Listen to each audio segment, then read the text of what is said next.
obrigado. Eu agradeço que controla. Opa, o microfone. Desculpe. Nada. Posso processar?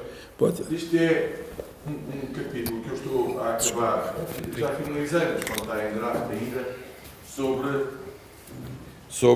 os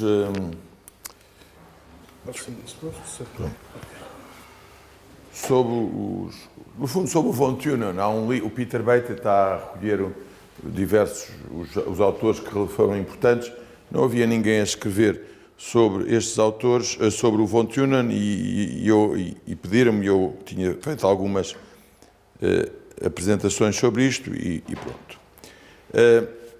E, portanto, o von Thunen é um senhor alemão que nasce perto da Holanda, vai estudar perto de Hamburgo, na área da agronomia, tem um summer course, com uns professores conhecidos ali naquela zona de Cell, vai estudar na Universidade de Göttingen 2 anos, apaixona-se por uma senhora ali perto da Prússia, perto da Polónia, e depois, é na altura das invasões francesas, não consegue comprar aí uma propriedade, devia ter algum dinheiro, uma exploração agrícola, e vai comprar uma exploração agrícola perto de Tellau, que é ali, tem ali aquela casa onde há um museu, são cerca de 400 hectares que tinha ali. Portanto, é uma grande, que fica, como vocês estão a ver, mais ou menos mais perto de Rostock do que de Berlim, mas no fundo numa zona de fronteira de escolha entre Rostock e Berlim,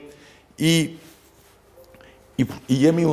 muito cedo, ele, quando estava ainda a estudar agronomia, ele faz o seu modelo, ele pensa o seu modelo.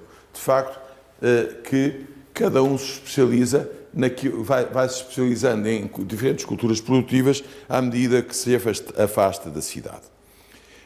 Portanto, publica a sua primeira, o Estado Isolado, em 1826, já perto de morrer, tem a última publicação, e é um trabalho que ele vai sempre completando com base em dados muito concretos. Esse trabalho, tive a sorte de ver uma tradução em francês, e com estas técnicas de computadores passei-a para português, e portanto já podemos escrever isto aqui, um livro da Gulbenkian sobre o von Thunen, e de facto é muito mais rico do que aquilo que nós aprendemos na escola. De facto, o que nós aprendemos na escola, que é os Anéis de von Thunen, é apenas o primeiro capítulo do livro do Estado Isolado. E há muita crítica ao livro do Estado Isolado, que no fundo é baseada apenas num livro do Peter Hall, em inglês, que foi traduzido em 1966, que também só traduz essa parte. O Peter Hall e todos os outros sabem pouco de agronomia e, portanto, de facto, ele é agrónomo, e todo o outro trabalho é muito de agronomia e também de economias de aglomeração e, sobretudo, um trabalho que eu vos vou apresentar que é muito interessante porque contradiz, enfim, acrescenta à teoria da renda do salário do Ricardo e depois do Marx a diferença, o salário ótimo, o salário natural ótimo, que acaba por estar ligado, no fundo, à liberdade das pessoas de serem ou não serem empresárias, de pouparem e passarem a ser empresários, nomeadamente empresários agrícolas, e aí terem mais salário do que aquele que é apenas determinado pelo salário de subsistência. E essa fórmula do salário natural está na sua campa, que é muito interessante. Bom, então,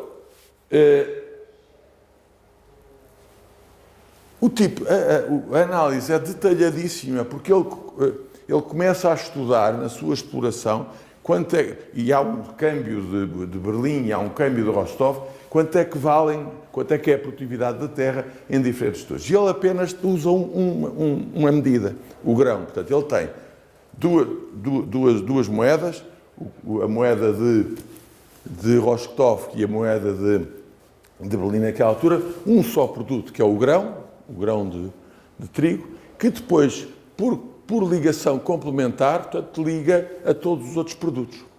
Ao gado, ao leite, e depois também, com a introdução das taxas de juros, já percebeu que a floresta é um banco, também há a rentabilidade da floresta e depois a batata. Portanto, no fundo, isto tudo muito medido. Como é que ele faz isto? Ele desenha um modelo que nós aprendemos, simples, primeiro capítulo, mas depois começa a descrever, está aí a estrutura do livro, e começa a... Enfim, cá está o primeiro capítulo, que é aquilo que nós aprendemos, e com isto conseguimos fazer muita conversa, mas...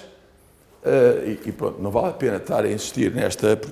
Já vamos explorar um bocadinho isto, mas o que é importante é que o seu modelo é, de facto, um modelo quase de equilíbrio geral, não é de equilíbrio geral, mas eu acho que falta pouco para o equilíbrio geral, que tem a dimensão do mercado, tem o custo de transporte, as condições ambientais e as complementaridades agronómicas, porque a grande discussão dele é uma discussão com o seu professor. O seu professor defende que, à moda, como nós gostamos de ver, das nossas teimosias científicas, um determinado tipo de rotação, que é ótimo para o Sol, etc. E ele diz que o tipo de rotação depende da distância que eu estou do mercado. E sai com a renda da terra, o uso do solo, o valor da terra, muito ligada à questão também florestal, e a distribuição laboral do trabalho. E, portanto, no fundo, o que ele faz é definir 9... Portanto, ele percebe que há esta zona. Então, como é que ele estuda? Ele vai passando de anel a anel, percebe o primeiro anel e, na fronteira deste anel, diz porque é que a produção de leite junto da cidade é mais vantajosa que a produção de madeira. Mas depois tem o transporte da madeira para a lenha, para a energia. E depois diz porque é que... E vai comparando um a um. E onde ele se foca muito é aqui nestes três tipos de rotação que ele identifica em várias zonas e percebe, e também fala da própria valor da terra e como é que o valor da terra na Bélgica gera depois mais produção, portanto mais efeito multiplicador. E, portanto, são estes os anéis. Ele, no fundo, o que faz é um modelo de programação inteira estocástica. Estocástica, porque aqui, entre estas três, diz qual é que é a probabilidade de um e do outro, e, no fundo, desta diversidade agronómica que uma pessoa vê no campo, acaba por ter. Portanto, o modelo dele é muito mais elaborado, agora, é focado ponto a ponto, não faz o modelo todo, mas se o fizesse, naturalmente, nós tínhamos um modelo completo com os anéis definidos e seria mais complicado ainda se nós tivéssemos depois as distâncias. Mas, no fundo, é um modelo que tem como a margem bruta lá em cima de todas as alternativas e que depois cada uma delas é mais viável ou menos viável face à distância que tem ao mercado e, portanto, é este o modelo dele, muito mais interessante e muito mais complexo e muito mais agronómico do que aquele que nós estamos a pensar. E também explicando depois culturas como olinhas, flores, etc., que aparecem aqui no meio, ou as batatas que aparecem no meio da floresta. Portanto, é muito mais rico aquele livro, de facto, não o ter traduzido para inglês e completo quando foi traduzido, e não, faz com que tenhamos perdido muito da riqueza deste tipo, que de facto, eventualmente, sabia muito mais, pelo menos em termos de valor de trabalho, que o próprio Adam Smith ou o próprio David Ricardo, e teria sido eventualmente melhor. A teoria do valor de trabalho é fantástica. Tem algumas simplificações, mas mesmo assim são simplificações cujas críticas são elas próprias simplistas. O que ele admite tem o produto do trabalho, ou seja, a produtividade do trabalho, porque ele distingue assim, a renda é do lavrador, e já do ownership, do tipo que está na cidade, e já vamos falar nisso. Tem depois a unidade de capital, que é o investimento que ele faz, que faz poupança e depois tem o salário do Ricardo, que é o salário de subsistência. E ele diz que há um extra devido a esta capacidade do lavrador poupar e investir e, portanto, tornar-se empresário.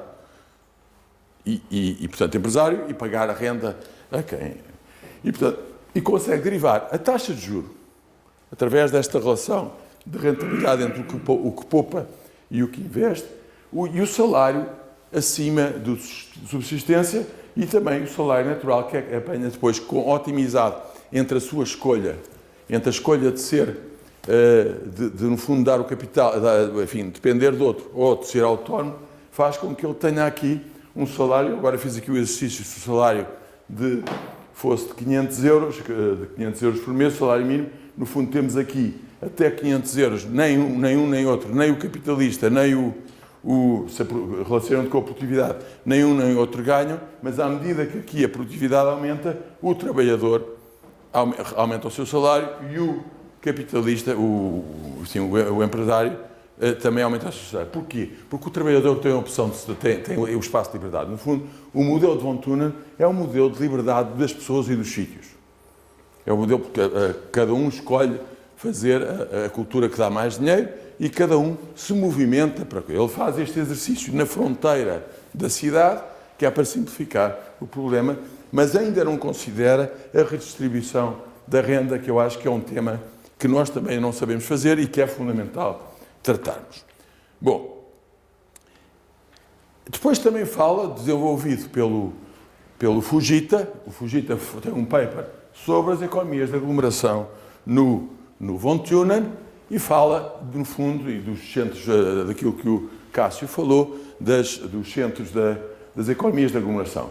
E fala de forças centrífugas, que são os preços mais altos da renda nas cidades mais centrais e também os preços mais altos e dos produtos, enfim, alimentares no centro, e depois tem como forças centrífugas os custos, centrípetas, o custo das maquinarias, a qualificação das pessoas que precisam do mínimo de dimensão de mercado, enfim. Ele já fala de tudo isto que depois o Krugman e os outros vêm a falar. Não é interessante ver aqui ou aqui, enfim, é claro que o Adam Smith e o David Ricardo e o Jean-Baptiste Say têm mais citações no Google Scholar do que o von Thunen, mas eu apenas vi a variação do último por década, ou por 50 anos, e de facto o von Thunen aqui está a crescer. E faz sentido todo que cresça, porque no fundo o von Thunen considera o espaço como nós nunca consideramos, ou ainda não somos capazes de considerar, o espaço como produtivo. Nós esquecemos, passou a ser o espaço como distância, nos modelos de custo, temos o espaço como referência, comparando, mas nunca fomos capazes de analisar o espaço produtivo, talvez os nossos amigos italianos, nos seus inovativos milieu, mas chamam economias de aglomeração e ponto. Nós não sabemos porque é que a mercearia é de um lado e o barbeiro é do outro e a outra não sabemos nada desses espaços. Sabemos alguma coisa do von Thunen, do espaço produtivo rural, não sabemos nada do espaço produtivo em termos de localização urbana, sabemos muito pouco como é que se interligam as várias coisas a nível da escala da freguesia, etc. Portanto, há muito aí para avançar. E temos até o contexto da literatura que é muito engraçado, porque o von Thunen, ele de alguma forma tenta refutar o Quesnay e tenta refutar o próprio Adam Smith, no fundo, e o David Ricardo, na teoria da renda, mas tem muitas influências muito interessantes daqui do Justi. O Justi é um tipo que defende o camaralismo. Já ouviram falar do camaralismo? Eu, quando estava a ler, o camaralismo é fundamental. Nós, no século XVIII, tínhamos o mercantilismo, não é? Com várias regras. Os portugueses tinham o ouro do Brasil e os espanhóis tinham a prata da coisa e empobrecemos. Os ingleses tinham o comércio e enriqueceram. Os franceses tinham o protecionismo e a manufatura e também não ficaram muito ricos. Bom, mas o que é que os alemães tiveram? Camaralismo. Eu só gasto a autoestrada se o rendimento que eu tiver da autoestrada for pagar a autoestrada. Ponto. É a utilidade marginal, no fundo, o teorema do Samuelson é a utilidade marginal nos bens públicos. Tão ricos. A nossa mente não está assim. Eu também tenho direito à água, eu também tenho direito a transporte. Esta mentalidade é o que não dá o urban sprawl, dá cidades mais pequenas e nós não temos esta cultura. Ora, o von Thunen introduz o marginalismo recorrendo à doutrina, não provada, mas à regra de jogo, definida pelo Justi do camaralismo. Uma regra de gasto, portanto, no fundo, eu não me interesso, eu sou, como é que é? Eu enriqueço porque enriqueço o Estado? Não, eu enriqueço porque o Estado é racional na aplicação do seu dinheiro. Alemanha. Palmas para o Justi. Nós ainda não aplicámos isso, achamos que não é assim. Você quer fazer a capital, não sei onde. Bom, e portanto, depois é muito interessante, porque ele de facto apanha aqui influência de uns socialistas, porque ele naturalmente preocupa-se com o seu salário natural, com a questão, mas tem uma solução muito mais interessante que a do Ricardo. E portanto, mas distancia-se um bocadinho aqui da visão mais socialista e redistributiva dos outros e acaba por ter, de facto, aqui nas economias da aglomeração e na teoria da localização do Loss do Cristal, no fundo, eu acho que é o fundador da Regional Science, se quiserem. Na Regional Science muito mais rica do que aquela que temos agora, porque, no fundo, era agrónomo e considerava o espaço produtivo, e não apenas o espaço. Depois, naturalmente, tem aqui ligações aos clássicos e aqui um bocadinho também aos agrónomos, pelo menos na escola, mas os agrónomos esquecem um elemento fundamental. Esquecem o efeito multiplicador que tem no que ele não liga, porque ele admite a priori que a cidade está localizada aqui. Então o que é que falta fazer, na minha opinião? Pronto, isto é o que eu conto nas minhas aulas, que a explicar, quando cheguei aos Açores, eu mas tem que criticar a monocultura. E eu às vezes já ver porque é que há monocultura. Não é? E a monocultura, o Von Thunen explica muito bem. Quer dizer, eu se estou dentro do mesmo anel de Von Thunen, se eu ganho mais a fazer o leite, porque é que eu hei de fazer beterraba, que é caríssimo e é só para proteger o açúcar alemão? Não faz sentido. É a mesma coisa que dizer aos suíços deixarem de fazer banco ou deixarem de fazer relógios, não faz sentido. A diversificação surge pela ser melhor naquilo que fazemos. É assim porque ganhamos mais e depois queremos coisas diferentes. É por ter 1.300 produtos de leite e depois, naturalmente, quer dizer, a vantagem, a natureza também dá a diversificação, porque naturalmente que não é todas as altitudes dos Açores que dão leite, e há zonas que dão bananas, e há zonas que dão café, e há zonas que não dão nada. E, portanto, há zonas para quem não gosta que dá gado bravo, ou dá eucaliptos, agora escolham entre o gado bravo e o eucalipto, podem escolher.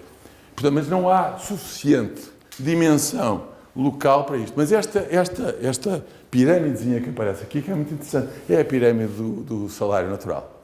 É o tipo que é capaz, e por isso é que ele também explica os diferentes níveis de cidades. É a cidade que às tantas é capaz de romper, tem escala suficiente para romper e ser um polo secundário na rede de cidades que, no fundo, o Cristal aparece. É muito, muito interessante a racionalidade. Agora, o que é que falta aqui? E que eu já apresentei uma vez, pensava que já tinha publicado, não. É que se nós ligarmos, perguntei ao Pedro Pontes, ao vosso colega, José Pedro Pontes disse, mas José Pedro Pontes, para onde é que vai a renda da terra? Nós não ligamos à rede da terra, pelo menos fora do sistema, porque não, achamos que não vai para sítio nenhum, porque senão complicava muito. Agora, o Von Thunen admite a cidade ali. Mas se eu for ao Quesnay, em que diz que, no fundo, todo o valor vem da terra, se quisermos da fotossíntese. Isso, e aprendemos ontem da criatividade, enfim, no fundo, de onde é que veio o valor? O que é que a terra exporta? A graça de Deus e a sol. É este modelo que nós não queremos acreditar, porque não queremos ser agnósticos e não somos agrónomos, portanto, não somos agrónomos, não acreditamos do valor da fotossíntese. Ora bem, e portanto, mas agora, se eu tiver, quem vive na ruralidade é que percebe, eu estou na terra e há um valor acrescentado por aquilo que é o valor da terra. Aquele valor da terra, se eu tiver, mas o que é que o Von Thunen faz? Põe o landlord a viver na cidade. E o landlord a viver na cidade, naturalmente, depois é que gera efeitos multiplicadores nos outros produtos, que é o efeito do Quesnay, gera efeitos multiplicadores e gera mais produto. E, portanto, também a cidade cresce a partir da renda do recurso natural. E não está lá a priori definida como lá. Ele não faz isto. Mas eu acho que se nós fizermos isto e otimizarmos isto, resolvemos um problema fundamental que o Isaac queria resolver.